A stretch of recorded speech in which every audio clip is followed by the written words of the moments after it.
అయితే నేనే గెలిచా. వంశీ, ఆంటీ ఈ అంకుల్ నీకు ఎప్పటి నుంచి తెలుసు? చిన్నప్పటి నుంచి. మరి శ్రీనివాస్ అంకుల్? సంవత్సరం నుంచి. మరి ఈ అంకుల్ పెళ్లి చేసుకోకుండా శ్రీనివాస్ అంకుల్ పెళ్లి చేసుకున్నావేంటి?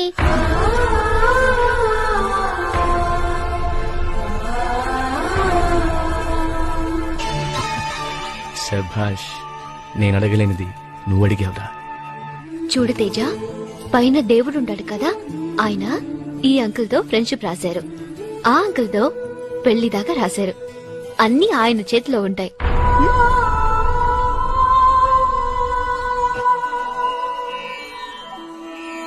స్వామి అన్ని నీ చేతుల్లోనే ఉన్నాయంట కదా, నువ్వు అందుకని గొప్పవాడు అంట కదా.